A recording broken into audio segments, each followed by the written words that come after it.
মার্কিন president Donald Trump দ্বিতীয় মেয়াদে দায়িত্ব গ্রহণের পর থেকেই তার লাগামহীন ক্ষমতার প্রভাবে অতিষ্ঠ পুরো বিশ্ব।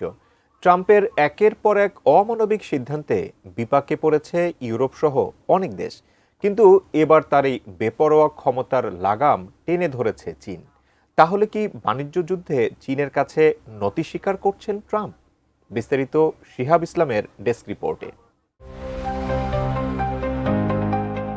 মার্কিন প্রেসিডেন্ট ডোনাল্ড ট্রাম্প চীনের সঙ্গে চলমান বাণিজ্য যুদ্ধের অবসান ঘটাতে আগ্রহ প্রকাশ করেছেন। বৃহস্পতিবার মন্ত্রিসভার বৈঠকে এ আগ্রহ প্রকাশ করেন তিনি। সংবাদ মাধ্যমের জন্য উন্মুক্ত এই বৈঠকে মার্কিন অর্থমন্ত্রী স্কট বেসেন্ট বলেন, দেশগুলোর মধ্যে চুক্তি হলে বাণিজ্য নীতিতে আরও স্থিতিশীলতা আসবে। কোয়ালিটি সম্পন্ন আন্তর্জাতিক মানের CMT 500W CSRM committed for better still। Trump বৈঠকে বলেন, চীনের সঙ্গে চুক্তি করতে পারলে তা তার জন্য আনন্দের হবে। এছাড়া তিনি আরও জানান, উভয় দেশের জন্য ভালো কিছু করার সম্ভাবনা রয়েছে।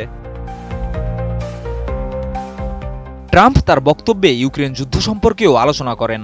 তিনি বলেন, রাশিয়া ইউক্রেন সংঘাত নিরসনে উল্লেখযোগ্য অগ্রগতি হয়েছে। আমরা রাশিয়া ইউক্রেন যুদ্ধ বন্ধ করার বিষয়ে অনেকটা এগিয়ে গেছি। এছাড়া বাণিজ্য নীতি নিয়ে মন্তব্য করতে গিয়ে ট্রাম্প জানান, শুল্ক থেকে প্রাপ্ত রাজস্ব জাতীয় ঋণ পরিশোধে ব্যবহার করা যেতে পারে। এছাড়া 1 ঘন্টারও বেশি সময় ধরে চলা এই বৈঠকে ট্রাম্প উল্লেখ করেন, তিনি এমন চুক্তি করতে চান যা তার দেশের জন্য উপকারী হবে। তবে তিনি এ সময় সতর্কবার্তা দিয়ে বলেছেন, চুক্তি না হলে 90 দিনের বিরতির পর শুল্ক পুনরায় কার্যকর হবে।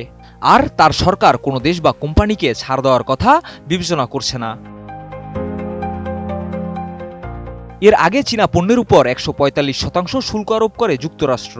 পাশাপাশি অনেক দেশের জন্য শুল্ক স্থগিত করার মেয়াদ 90 দিন ঘোষণা করা হয়।